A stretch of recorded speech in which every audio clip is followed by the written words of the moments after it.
Hello everyone, आशा करता हूँ आप सभी लोग स्वस्थ होंगे और अपने साथ साथ अपने परिवार वालों का भी ख्याल काफ़ी अच्छे से रख रहे होंगे। मेरा नाम विवेक कुमार है। मैं आप सभी का पीएससी जर्नी फैमिली में स्वागत करता हूँ। आज की शुरुआत एक बहुत ही खूबसूरत कोटेशन के साथ करते हैं। देखिए, यहाँ पे सबसे टॉप पे एक वर्ड लिखा हुआ है, स्टे पॉजिटिव। आपको हमेशा सकारात्मक रहना है, हमेशा पॉजिटिवनेस के बारे में सोचना है, कभी भी अपने अंदर निगेटिव ख्याल नहीं रहने हैं। The things you are waiting and hoping for, जो जिस चीज़ के लिए आप इतना इंतजार कर रहे हैं और आस में लगाए हुए बैठे हुए हैं, वो उस समय आपको हासिल होगा जब उसकी आपको कभी उस मोमेंट का कभी एक्सपेक्टेशन भी ना हो।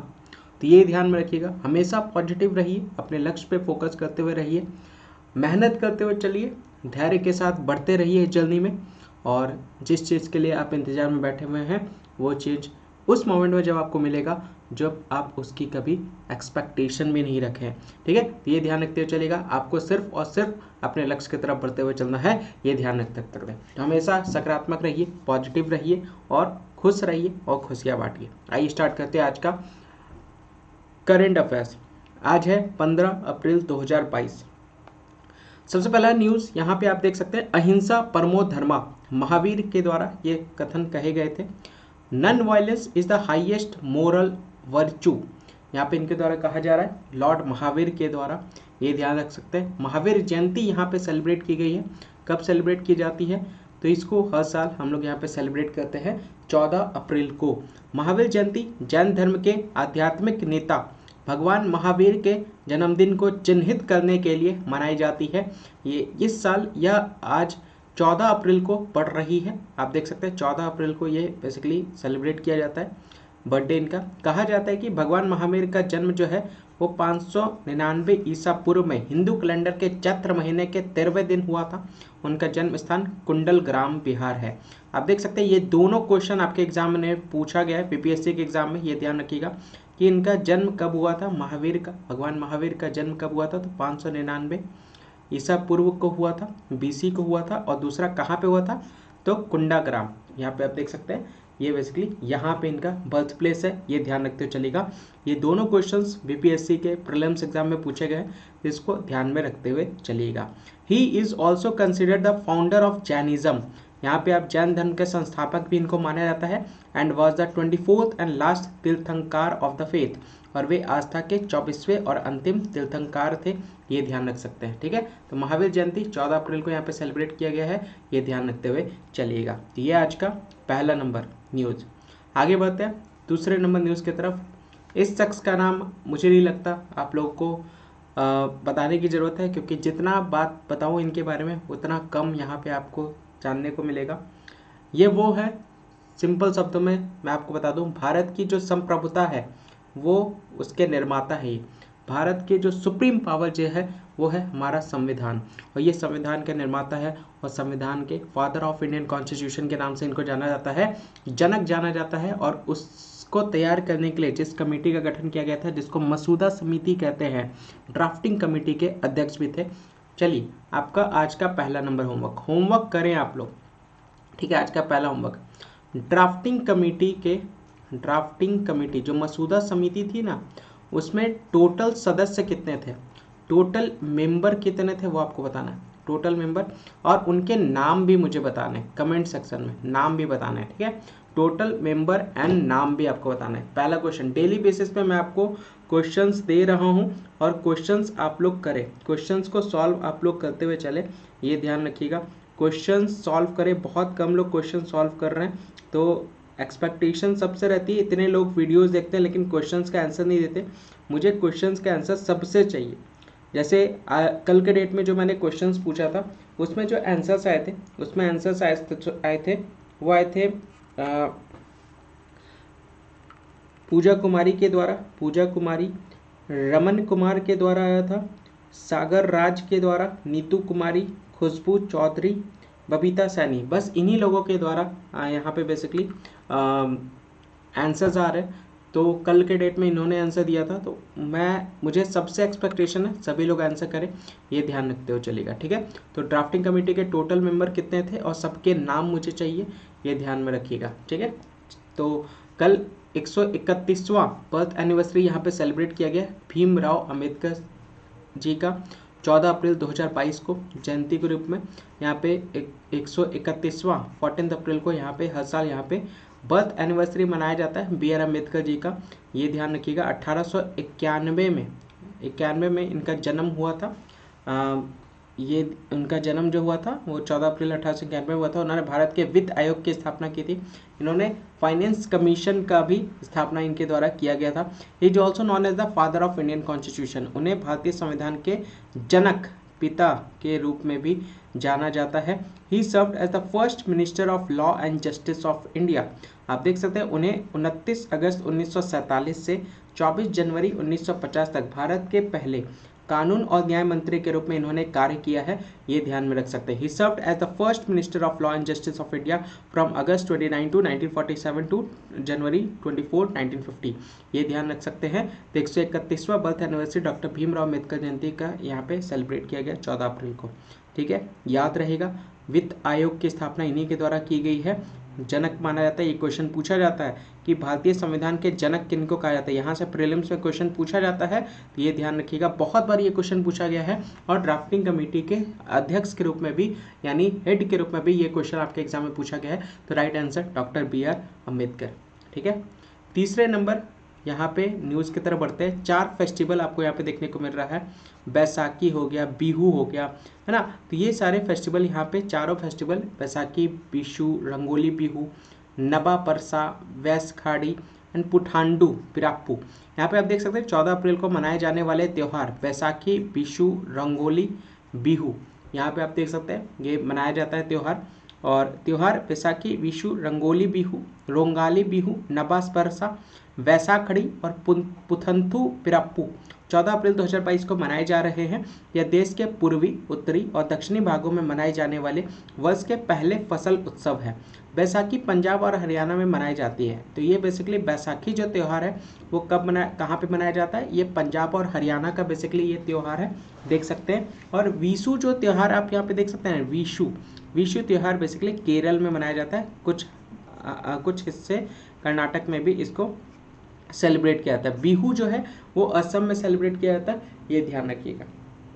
ठीक है, तो 14 अप्रैल को ये सारे त्यौहार मनाए जाते हैं। ये तीसरा नंबर न्यूज। आगे बढ़ते हैं चौथे नंबर की तरफ। वर्ल्ड चागास डिजीज डे के बारे में यहाँ पे बात की जाए। देखिए ये चागास है, ठीक है। तो इसी को लेकर के WHO की तरफ से यहाँ पे आप देख सकते हैं सेलिब्रेट किया जा रहा है। इसको बेसिकली ऑब्जर्व किया जाता है, सेलिब्रेट नहीं कहना सही होगा, ऑब्जर्व कहना सही होगा, क्योंकि एक रोग दिवस है।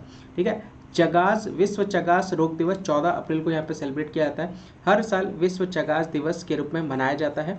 इस बीमारी को अमेरिकन ट्रिप्नोसोमियासिस यानी साइलेंट डिजीज या साइलेंट डिजीज भी कहा जाता है। आप देख सकते हैं साइलेंट डिजीज या साइलेंस्ड डिजीज भी इसको कहा जाता है। अमेरिकन ट्रिप्नोसोमियासिस इस बीमारी को नाम दिया जाता है, ये ध्यान रखिएगा। ये किसके वजह से होता है, तो ये एक परजीवी के काटने की वजह से होता है, जिसका नाम क्या है, ट्रिपनोसोमा क्रीजू के कारण होता है, ये ध्यान रखिएगा। यह परजीवी ट्राइटोमाइन बग के माध्यम से मनुष्यों में फैलता है। तो ये बेसिकली ये जो परजीवी है ये मानव में किसके माध्यम से फैलता है, तो ट्राइटोमाइन बग, यहाँ पे आप देख सकते हैं ये है ट्राइटोमाइन बग। इसी से ये बेसिकली क्या होता है, मानव में ये आपका बीमारी जो है वो फैलता है। 14 अप्रैल को ये दिन यहाँ पे सेलेक्ट किया गया, चिन्हित करने के लिए चुना गया है, क्योंकि इसी दिन 1990 में मानव में चगास रोग का पहला मामला दर्ज किया गया था। तो 1990 में 14 अप्रैल को ये दिन इसलिए सेलेक्ट किया गया क्योंकि इसी दिन 1990 को पहला मामला दर्ज किया गया था अमेरिकन ट्राइपनोसोमियासिस साइलेंट डिजीज या साइलेंस्ड डिजीज को लेकर के, जो कि ट्रिप्नोसोमिया क्रीजू परजीवी के थ्रू से ये आपका बेसिकली फैलता है। ठीक है, ये ध्यान रखिएगा और इसीलिए इसको यहाँ पे मार्क किया गया 14 अप्रैल को इस दिवस के रूप में, ताकि लोग इसके बारे में सचेत रह सके, जान सके, लोगों के इसके बारे में पता होना चाहिए। ठीक है, तो चगास दिवस 14 अप्रैल को सेलिब्रेट किया जाता है। याद रहेगा ना सभी को क्लियर है ना, समझ में आ रहा है ना, इंग्लिश मीडियम हिंदी मीडियम सभी को क्लियर है। एक बार थम्स अप कर दीजिएगा और ज़्यादा से ज़्यादा इस लिंक को शेयर करें। आप लोग शेयर नहीं करें, बस 2-3 लोग ही शेयर करते हैं, बाकी लोग नहीं शेयर करते। जितने भी फ्रेंड सर्कल ग्रुप है सबको शेयर करें, इनवाइट करें। डेली बेसिस का सुबह 11 बजे यहाँ पे करेंट अफेयर की क्लास होती है और मोस्ट इम्पॉर्टेंटली आपका बाइलिंगुअल क्लास मैं आपको ले रहा हूँ, जो कि एक तरह से इंग्लिश और हिंदी मीडियम दोनों के लिए काफ़ी ज़्यादा ये आपका हेल्पफुल हो रहा है। तो नोट्स के लिए भी आपको कोई भी टेंशन नहीं होनी चाहिए। आपको इंग्लिश हिंदी दोनों मीडियम के लोगों को यहाँ पे करेंट अफेयर बाइलिंगुअल में कवर कराया जा रहा है। ठीक है, क्लियर, डन। आगे बढ़ते हैं नेक्स्ट न्यूज़ की तरफ। न्यूज़ नंबर 5 आप देख सकते हैं। ये कौन है बताइए जल्दी से, कौन है ये? बैकग्राउंड में आप देख पा रहे होंगे T20 रन्स लिखा हुआ है और एक फिगर लिखा हुआ है, एक नंबर लिखा हुआ है, आप यहाँ पे देख सकते हैं 10000, 1 के साथ 4 0। इसका क्या मतलब हुआ? 10,000 रन इनके पूरे हो गए हैं। 10,000 रन इनके पूरे हो गए हैं। किसमें? 10,000 रन T20 में। किसके? रोहित शर्मा के। तो विराट कोहली के बाद 10,000 रन बनाने वाले दूसरे भारतीय बने रोहित शर्मा। लास्ट ईयर हम लोगों ने ये वाला न्यूज़ कवर किया था ना, विराट कोहली 10,000 आंकड़ा के पार पहुंच गए हैं। और अब यहाँ पे विराट कोहली के साथ यहाँ पे दूसरे भारतीय आप यहाँ पे देख सकते हैं, जो रोहित शर्मा आपको यहाँ पे देखने को मिलेगा, जिन्होंने 10,000 रन T20 में क्रॉस किया है। ठीक है, तो रोहित शर्मा पुरुषों के लिए T20 क्रिकेट में 10,000 रन पूरे करने वाले दूसरे भारतीय बल्लेबाज बन गए हैं। उन्होंने 13 अप्रैल 2022 को पुणे में पंजाब किंग्स के खिलाफ मैच के दौरान यह ऐतिहासिक उपलब्धि हासिल की। कब? 13 अप्रैल 2022। इस माइलस्टोन पर पहुंचने पर रोहित शर्मा T20 में 10,000 रन तक पहुंचने वाले 7वें बल्लेबाज भी बन गए। तो पूरे विश्व भर में रोहित शर्मा का जो रैंक है, पूरे वर्ल्ड वाइड बात करें तो 7th है, और इंडियन में बात करें तो इनका 2nd स्थान है T20 में। ये ध्यान रखते हुए चलेगा। ओवरऑल की अगर हम लोग बात करें तो यहाँ पे 7th बैट्समैन आपको यहाँ पे देखने को मिलेगा, जिन्होंने 7वें बल्लेबाज पहुंचे, जिन्होंने 10,000 रन से क्रॉस किया है। विराट कोहली भी यहाँ पे पहले इंडियन बैटर है जिन्होंने 10,000 रन क्रॉस किया था 2021 में। हम लोगों ने इस न्यूज़ को कवर भी किया है। मेरा जो नोट्स है, मैं आपको जो अभी फरवरी टू अक्टूबर नोट्स मैंने आपको दिया है, उसमें आपको ये न्यूज़ आपको मिल जाएगा विराट कोहली का, ये ध्यान रखिएगा। ठीक है, तो विराट कोहली 10,000 T20 रन बनाने वाले पहले भारतीय बल्लेबाज 2021 में बने थे। आइए आगे बढ़ते हैं छठे नंबर न्यूज़ की तरफ। छठा नंबर न्यूज़ यहाँ पे आप देख सकते हैं, UGC यूनिवर्सिटी ग्रांट्स कमीशन, अनुदान आयोग। कल हम लोगों ने द हिंदू में भी इनके बारे में यहाँ पे जिक्र किया था। आप में से जो द हिंदू की क्लास करते हैं, आई होप आपको पता चल गया होगा ये न्यूज़ किससे रिलेटेड है। बिल्कुल उसी से रिलेटेड है, 2 प्रोग्राम्स को लेकर के।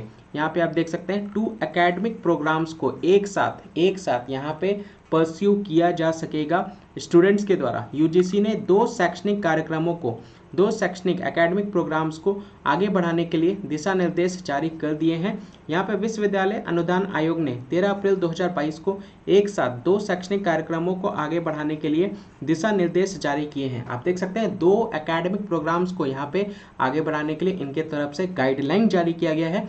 एक छात्र भौतिक मोड में एक साथ 2 पूर्णकालिक शैक्षणिक कार्यक्रमों को आगे बढ़ा सकता है, बशर्ते कि एक कार्यक्रम के लिए कक्षा का समय दूसरे के साथ ओवरलैप ना हो।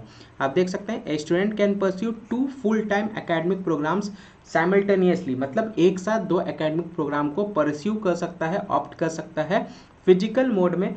बस एक कंडीशन यहाँ पे ध्यान में रखा जाए कि क्लास टाइमिंग आपका एक प्रोग्राम का दूसरे के साथ ओवरलैप ना करे, ये ध्यान रखते हुए चलेगा। उसी को लेकर के यहाँ पे ये गाइडलाइन UGC की तरफ से यहाँ पे जारी की गई है। A student can also pursue 2 academic programmes, 1 in full time physical mode and other in distance learning. अगर 2 फुल टाइम आपके से नहीं होने के चांसेस है, या जो आप बेसिकली तो जो आप प्रोग्राम सेलेक्ट कर रहे हैं वो उसकी क्लास की टाइमिंग जो है वो क्लैश कर रही है, तो एक आप डिस्टेंस लर्निंग से ऑप्ट कर लीजिए और एक फुल टाइम फिजिकल मोड में आप उसको कवर कर लीजिए। तो ये बेसिकली UGC की तरफ से गाइडलाइन यहाँ पे किया गया है, ताकि स्टूडेंट जो है वो इसको परस्यू कर सके। ठीक है, एक साथ 2 एकेडमिक प्रोग्राम्स। ठीक है, डन, क्लियर। तो ये आपका छठा नंबर न्यूज़ क्लियर हो रहा है ना, समझ में आ रहा है? ठीक है, चीज़ों को एकदम रिलैक्स मोड में रह करके चीज़ों को समझने का प्रयास करें। बहुत सिंपल है, बहुत अच्छे से कवर होता हुआ चलेगा, ये बात ध्यान रखते हुए चलेगा। आगे बढ़ते हैं, 7वें नंबर न्यूज़ की तरफ बढ़ते हैं। आप यहाँ पे देख सकते हैं 75 ईयर्स आज़ादी का अमृत महोत्सव, यहाँ पे आप देख पा रहे हैं सबका विकास महा क्विज, आप यहाँ पे देख सकते हैं India's first and biggest quiz on good governance, आपको यहाँ पे देख सकते हैं। ठीक है, तो 1000 winners get ₹2000 each every week, play the quiz. यहाँ पे बोला जा रहा है।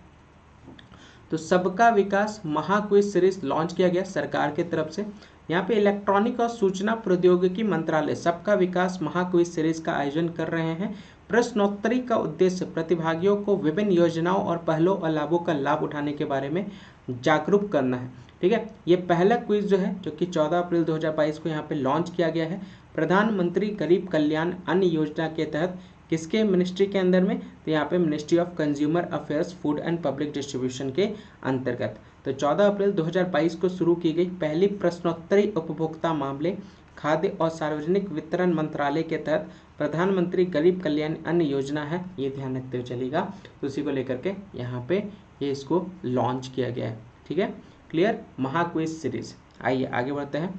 नेक्स्ट देख सकते हैं ये न्यूज़ नंबर 8 यहाँ पे आपको देखने को मिलेगा।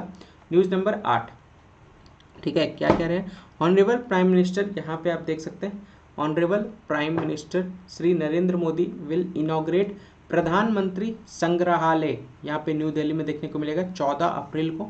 Museum will showcase the achievement memorable original writings all previous prime ministers of India, यहाँ पे सारी चीज़ें आप देख सकते हैं। 14 अप्रैल को इसका यहाँ पे उद्घाटन किया गया पीएम मोदी के द्वारा। तो पीएम मोदी ने किया प्रधानमंत्री संग्रहालय का उद्घाटन, खरीदा पहला टिकट इनके द्वारा खरीदा गया। तो 14 अप्रैल 2022 को प्रधानमंत्री नरेंद्र मोदी ने प्रधानमंत्री संग्रहालय या प्रधानमंत्री संग्रहालय आप देख सकते हैं म्यूजियम राष्ट्रीय राजधानी के 3 मूर्ति भवन का उद्घाटन किया है।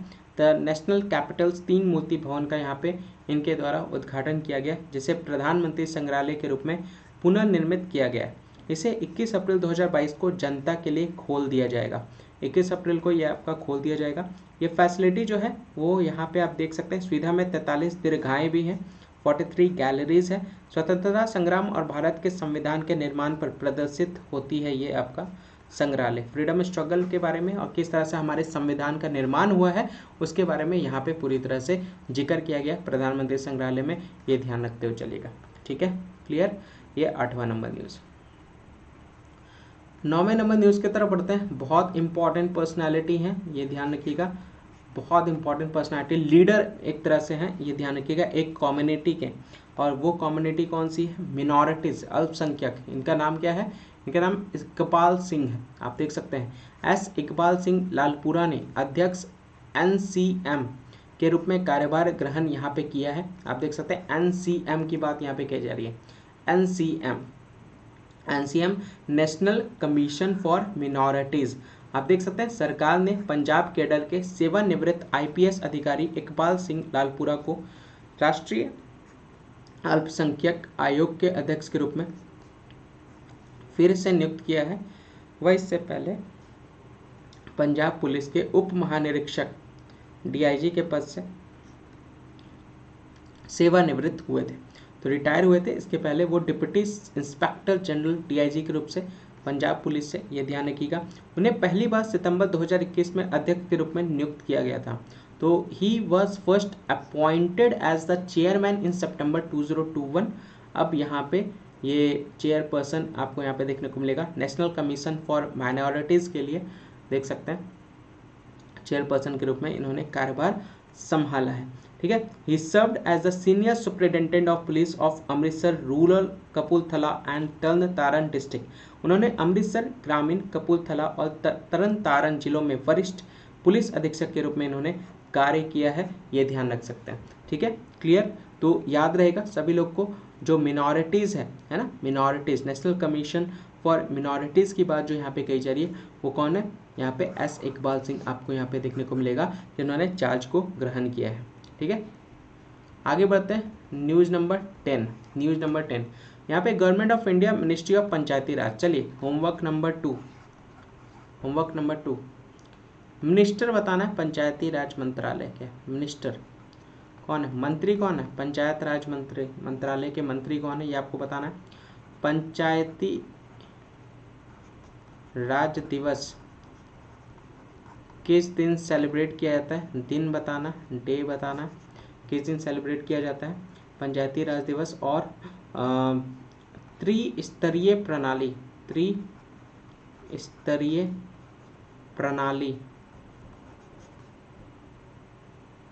कब लागू हुई थी, ये आपको बताना है। ये सारे क्वेश्चंस एग्जाम में पूछे गए हैं, ये ध्यान रखिएगा। 3 टायर सिस्टम, जिसको इंग्लिश में क्या कहते हैं, 3 टायर सिस्टम, ये होमवर्क है आपका। कब इंट्रोड्यूस हुआ था भारत में, ये आपको बताना है। तो पंचायती राज मिनिस्टर कौन है, वो आपको बताना है। तो पंचायती राज मंत्रालय ने एक राष्ट्रीय सम्मेलन को आयोजित किया है, ठीक है। नेशनल कॉन्फ्रेंस यहाँ पे ऑर्गेनाइज किया गया था। National conference on child friendly village and women friendly village, यहाँ पे इनॉग्रेट किया गया 13 अप्रैल 2022 को। आप देख सकते हैं 13 अप्रैल 2022 को बाल हितैषी गांव और महिला हितैषी गांव पर राष्ट्रीय सम्मेलन का उद्घाटन किया गया। पंचायती राज मंत्रालय के सचिव सुनील कुमार ने इसके उद्घाटन सत्र की अध्यक्षता की है। तो जो सेक्रेटरी हैं मिनिस्ट्री ऑफ पंचायती राज के, उनके द्वारा यहाँ पे इसको चेयर किया गया, अध्यक्षता चेयर की गई है। और compendium of best practice on child friendly initiative, यानी कार्यक्रम के दौरान यूनिसेफ और पंचायती राज मंत्रालय द्वारा बाल हितैषी पहल पर सर्वोत्तम प्रथाओं का एक संग्रह यहाँ पे इनके द्वारा जारी किया गया। पंचायती राज मंत्री श्री गिरिराज सिंह आप यहाँ पे देख सकते हैं, ठीक है। चलिए, तो ये 10 नंबर न्यूज हो गया, आगे बढ़ते हैं। 11 नंबर न्यूज आप यहाँ पे देख सकते हैं, how to find peace in the noisy world. इस नॉइजी वर्ल्ड में किस तरह से शांति को प्राप्त करें। हियर योरसेल्फ, अपनी आप की सुने। राइटर कौन है, प्रेम रावत। तो यहाँ पे जो लेखक है प्रेम रावत ने मुंबई में अपनी पुस्तक हियर योरसेल्फ का यहाँ पे विमोचन किया है, लॉन्च किया है। प्रेम रावत यहाँ पे देख सकते हैं, एक प्रसिद्ध शिक्षक प्रेम रावत अपनी पुस्तक hear yourself how to find peace in a noisy world लेकर के आए हैं। आप देख सकते हैं एक बहुत ही बेसिकली प्रसिद्ध शिक्षक हैं प्रेम रावत, जिन्होंने अपनी पुस्तक के माध्यम से हियर योरसेल्फ यहाँ पे इनके द्वारा कही जा रही है, how to find peace in a nice world, किस तरह से इस नॉइजी वर्ल्ड में किस तरह से हम पीस को फाइंड करें, शांति को प्राप्त करें, उसके ये इस बुक के लेखक हैं। इस बुक को यहाँ पे लॉन्च किया गया 13 अप्रैल को national centre of performing arts NCPA, कहाँ पे, मुंबई में, Harper Collins in association with the timeless today. तो हार्पर कॉलिन्स द्वारा टाइमलेस टुडे के सहयोग से इसको लॉन्च किया गया। 2012 में he received a brand laureate international hall of fame life time achievement award, become only it's 4th recipient. 2012 में उन्हें brand laureate international hall of fame life time achievement award मिला था, जो केवल इसके चौथे प्राप्तकर्ता बने थे। कौन, प्रेम रावत, याद रहेगा। तो इस बुक के लेखक कौन है, हियर योरसेल्फ, प्रेम रावत, याद रखिएगा। 11 नंबर न्यूज़ ये आज का। 12वां नंबर न्यूज़ आप यहाँ पे देख सकते हैं, पहचाने, कौन है ये, पहचाने, बहुत इंपॉर्टेंट, बताइए इनका नाम क्या है। रिप्रेजेंट कर रहे हैं भारत को, अपना प्यारा झंडा आप यहाँ पे देख सकते हैं, और इनका नाम क्या है, ये जीते हैं टूर्नामेंट, और इनका नाम बेसिकली जो है वो प्रज्ञानंदा, यहाँ पे आप देख सकते हैं आर प्रज्ञानंदा ने रेकजाविक ओपन शतरंज टूर्नामेंट जीता है। तो रेकजाविक ओपन शतरंज टूर्नामेंट इनके द्वारा जीता गया। तो युवा भारतीय ग्रैंड मास्टर आर प्रज्ञानंदा ने अप्रैल 2022 में 9 राउंड से 7.5 अंकों के साथ प्रतिष्ठित रेकजाविक ओपन शतरंज टूर्नामेंट यहाँ पे जीता है। 16 वर्षीय प्रज्ञानंद ने ग्रैंड मास्टर डी गुकेश को, यहाँ पे देख सकते हैं, डी गुकेश को फाइनल राउंड में हराकर एकमात्र विजेता बनकर उभरे हैं। 16 वर्षीय प्रज्ञानंद ने ग्रैंड मास्टर डी गुकेश को फाइनल राउंड में हराकर एकमात्र विजेता बनकर उभरे हैं। He became the youngest international master in 2016।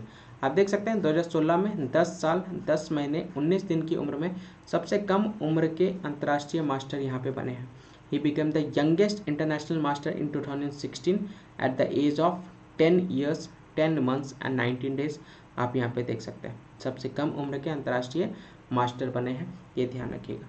ठीक है, क्लियर, डन, समझ में आ गया। 10 साल 10 महीने 19 दिन में सिर्फ ये मास्टर बने हैं, आप देख सकते हैं। ठीक है, चलिए, क्लियर, समझ में आ गया। 12 नंबर न्यूज़ था। तो ये सारे न्यूज़ एनालिसिस थे। ठीक है, इसके साथ साथ आपको ये पीडीएफ्स आपको प्रोवाइड किया जा रहा है सिर्फ और सिर्फ 299 पर मंथ में। आपको ये तीनों पीडीएफ प्रोवाइड किए जा रहे हैं, तीनों पीडीएफ। 11 बजे ये क्लास होती है, इसके बाद आपकी ये क्लास होने वाली है, तो इसके लिए रेडी रहिएगा। टेस्ट होगा आपका करंट अफेयर्स का, और यहाँ पे रात में 10 बजे द हिंदू होती है। तीनों क्लासेस के PDF सिर्फ और सिर्फ आपको 299 पर मंथ में आपको प्रोवाइड किए जा रहे हैं। तो जिनको भी रिक्वायरमेंट है आपको इस नंबर पे व्हाट्सअप करना है। डेट वाइज आपको डेली बेसिस पे ये PDF आपको प्रोवाइड किए जा रहे हैं। ये ध्यान रखिएगा, बिहार न्यूज़ का PDF चाहिए तो 149 पर मंथ आपको डेली बेसिस पे, और ये न्यूज़ एनालिसिस आपको मेंस में भी काम देंगे। तो मेंस के लिए ध्यान रखिएगा, मेंस के लिए आपके पास वो सारे PDFs अवेलेबल होने चाहिए जो कि आपको मेंस में साथ देंगे। आप प्रीलिम्स मत सोचें। बहुत से लोग सोचते हैं ना कि यार ये सारे PDFs तो बस इंपॉर्टेंट नहीं है उस हिसाब से, ऐसा बिल्कुल भी मत सोचिएगा। करंट अफेयर का एक एक आर्टिकल्स जो है वो आपको मेंस में नौका पार कराएगा। हर एक न्यूज़ जो है आपको पूरे रीड करने हैं। बिहार न्यूज़ में मैं आपको पूरा एक पूरा आपको न्यूज़ का पूरा आर्टिकल ही दे देता हूँ, जो कि आपको सिर्फ, बहुत से लोग इसको सोच नहीं पा रहे उस लेवल पे कि आपका प्रीलिम्स एग्ज़ाम ही नहीं है। मैं फिर कह रहा हूँ, सिर्फ आपका प्रीलिम्स एग्ज़ाम नहीं है, आपको लास्ट 1 ईयर के पूरे आर्टिकल्स बहुत अच्छे से समझने होंगे। किस किस चीज़ों पे यहाँ पे डिस्कशन हुआ है, मुद्दे क्या क्या थे, वो सारे टॉपिक्स आपको हेल्प करेंगे मेंस एग्ज़ाम के आंसर राइटिंग में। जो कि बहुत से लोग उस लेवल पे नहीं सोच पाते हैं मेंस को लेकर के, वो सोचते हैं bookish knowledge is only enough. मैं बता दूं, बहुत बड़ी गलतफहमी में है। GS पेपर 1 आप निकाल लेंगे, आप हिस्ट्री को कंपेयर नहीं कर सकते बाकी सब्जेक्ट से कि हाँ हिस्ट्री में आपने पढ़ लिया, वैसे ही आप मेंस में निकाल लेंगे। हिस्ट्री आप भले ही बुक से पढ़ करके, और सिर्फ बुक से ही पढ़ करके आप क्वालिफाई कर सकते हैं, लेकिन आप बाकी सब्जेक्ट नहीं कर सकते। पॉलिटी के लिए आपको करंट अफेयर स्ट्रांग होना बहुत ज़्यादा जरूरी है। अगर करंट अफेयर्स आपका स्ट्रांग नहीं है, पॉलिटी का पेपर आप क्वालिफाई नहीं कर सकते, लिख के ले लीजिए। इकोनॉमिक का पेपर आप क्वालिफाई नहीं कर सकते, लिख के ले लीजिए, क्योंकि क्वेश्चन ऐसा पूछा ही जाता है कि आपको करंट अफेयर्स इंक्लूड करना पड़ेगा, और वो पॉइंट्स आपके माइंड में तब आएगा जब करंट अफेयर्स के बहुत सारे आर्टिकल्स आप पढ़े होंगे। तो इस बात का गलतफहमी जो है वो अपने अंदर से निकाल दे कि बुक से ही आपका मेंस क्वालिफाई हो जाएगा। बहुत बड़ी गलतफहमी में है, ये बात ध्यान रखिएगा।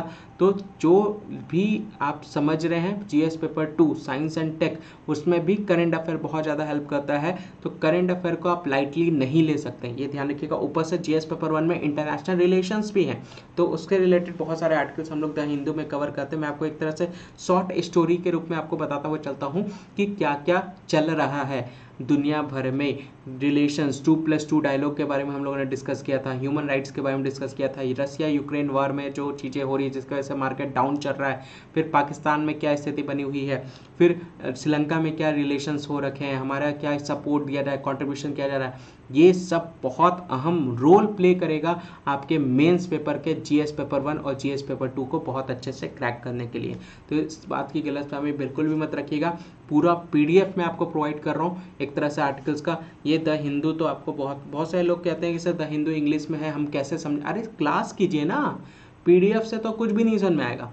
क्लास समझिए, आर्टिकल को समझने का कोशिश करें। जहाँ पे नहीं समझ में आ रहा है आप मुझे यहाँ पे डाउट अपना भेजें कि सर मुझे ये वाला पॉइंट नहीं समझ में आया, ठीक है। तो ये चीज़ें आपके अंदर होनी चाहिए, नहीं तो सिर्फ और सिर्फ अगर आप सोच रहे प्रीलिम्स क्रैक करने से मेंस निकल जाएगा, बहुत बड़ी गलतफहमी में है, ये ध्यान रखिएगा। बाकी प्रीलिम्स के लिए बहुत इंपॉर्टेंट है ये वाला आपका करंट अफेयर का नोट्स।